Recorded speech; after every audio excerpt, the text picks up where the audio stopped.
T20 world కప్లో నిన్న యూఎస్ఏతో జరిగిన మ్యాచ్లో టీమిండియా విక్టరీ కొట్టింది. అట్ ది సేమ్ టైం మనం ఈ మ్యాచ్లోకి వెళ్ళడం వల్ల పాకిస్తాన్ కూడా హ్యాపీగా ఫీల్ అయింది. దానికి రీజన్ ఏంటంటే పాయింట్స్ టేబుల్లో టాప్ 2 పొజిషన్లో ఉన్న యూఎస్ఏ నెక్స్ట్ తన మ్యాచ్ ఐర్లాండ్తో ఆడబోతుంది. సో పాకిస్తాన్ సూపర్ ఎయిట్కి వెళ్ళాలంటే యూఎస్ఏ ఐర్లాండ్తో ఆ మ్యాచ్లో ఓడిపోవాలి. At the same time Pakistan కూడా నెక్స్ట్ ఐర్లాండ్తో మ్యాచ్ ఉంది. పాకిస్తాన్ సూపర్ ఎయిట్కి వెళ్ళాలంటే ఐర్లాండ్తో మ్యాచ్లోకి వెళ్ళాలి. సో పాకిస్తాన్ సూపర్ ఎయిట్కి వెళ్ళాలంటే యూఎస్ఏ ఐర్లాండ్తో మ్యాచ్ ఓడిపోవాలి. At the same time Pakistan ఐర్లాండ్తో మ్యాచ్ గెలాలి. సో టాస్ గెలిచిన టీమిండియా ఫస్ట్ బౌలింగ్ ఎంచుకుంది. ఫస్ట్ బ్యాటింగ్ చేసిన యూఎస్ఏ 20 ఓవర్స్లో 110 రన్స్ మాత్రమే చేసింది. తర్వాత చేజింగ్ దిగిన టీమిండియా 18.2 ఓవర్స్లో టార్గెట్ని చేజ్ చేసింది. ఇక ఈ మ్యాచ్లో హైలైట్స్ చూసుకుంటే ఇంతకు ముందు మ్యాచ్లో వరుసగా ఫెయిల్ అవుతూ వస్తున్న శివం దూబే, సూర్యకుమార్ యాదవ్ ఫామ్లోకి వచ్చారు. అంతేకాకుండా Harshdeep Singh T20 world cup చరిత్రలోనే అత్యంత మెరుగైన గణాంకాలు నమోదు చేశాడు. హర్షదీప్ సింగ్ 4 ఓవర్లు వేసి కేవలం 9 రన్స్ ఇచ్చి 4 వికెట్లు పడగొట్టాడు. ఈ రికార్డు ఇంతకు ముందు అశ్విన్ పేరు మీద ఉండేది. అశ్విన్ ఇంతకు ముందు T20 వరల్డ్ కప్లో ఆస్ట్రేలియాపై 11 రన్స్ మాత్రమే ఇచ్చి 4 వికెట్లు పడగొట్టాడు. ఇప్పుడు ఆ రికార్డుని హర్షదీప్ సింగ్ బ్రేక్ చేశాడు. హర్షదీప్ సింగ్ గురించి ఎంత చెప్పుకున్నా తక్కువే.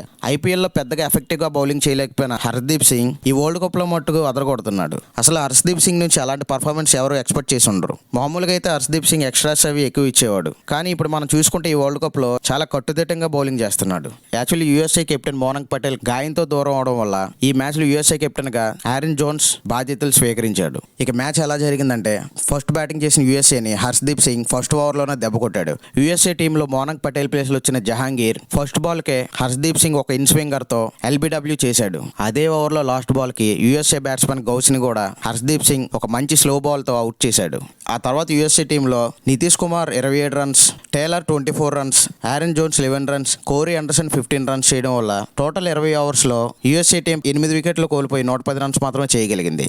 మన టీమిండియా బౌలర్లో హర్షదీప్ సింగ్ 4 వికెట్లు, హార్దిక్ పాండ్యా 2 వికెట్లు తీశారు. ఇక్కడ హార్దిక్ పాండ్యా గురించి మనం చెప్పుకోవాలి. క్రితం మ్యాచ్లో లాగా ఈ మ్యాచ్లో కూడా హార్దిక్ పాండ్యా అద్భుతమైన బౌలింగ్ చేశాడు.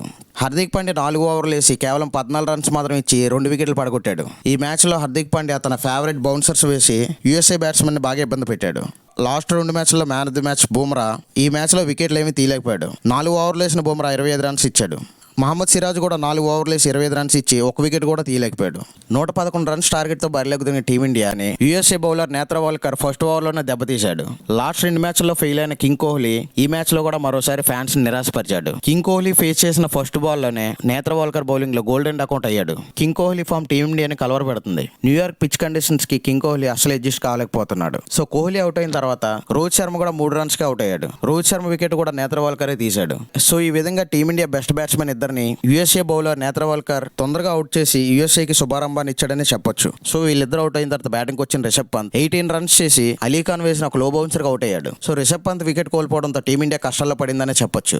ఆ తర్వాత వచ్చిన శివం దూబే, సూర్యకుమార్ యాదవ్ ఈ మ్యాచ్లో చాలా నిలకడగా ఆడినట్టు కనిపించింది. ముఖ్యంగా చూసుకుంటే గత 2 మ్యాచ్ల్లోని ఫెయిల్ అయిన ఈ ఇద్దరు బ్యాట్స్మెన్ అభిమానుల నుంచి చాలా విమర్శలు ఎదుర్కొన్నారు. కానీ ఈ మ్యాచ్తో ఇద్దరు ఫామ్లోకి రావడం టీమిండియాకి ఒక మంచి శకునంగా చెప్పొచ్చు. స్టార్టింగ్లో స్ట్రగుల్ అయిన వీళ్ళిద్దరు తర్వాత ఓవర్లు జరిగే కొద్దీ పిచ్కి తగ్గట్టుగా అడ్జస్ట్ అయ్యి మంచి బ్యాటింగ్ చేశారనే చెప్పొచ్చు. సో 10 ఓవర్లకి టీమిండియా స్కోర్ 47 రన్స్ ఉంది. 10 ఓవర్లకి 47 రన్స్ అంటే నెట్ రేట్ చాలా తక్కువగా ఉందని చెప్పొచ్చు. సో లాస్ట్ 5 ఓవర్లు అంటే 30 బాల్స్కి 36 రన్స్ కొట్టాల్సిన పరిస్థితిలో యూఎస్ఏ టీంకి స్టాప్ క్లాక్ అనే కొత్త రూల్ వల్ల 5 రన్స్ పెనాల్టీ వచ్చింది. సో దీనివల్ల 30 బాల్కి 35 రన్స్ కొట్టాల్సింది కాస్త 30 బాల్స్కి 30 రన్స్ అంటే మ్యాచ్ బాల్ టు బాల్కి వచ్చింది. దీనివల్ల ఇండియా మీద ప్రెషర్ తగ్గింది.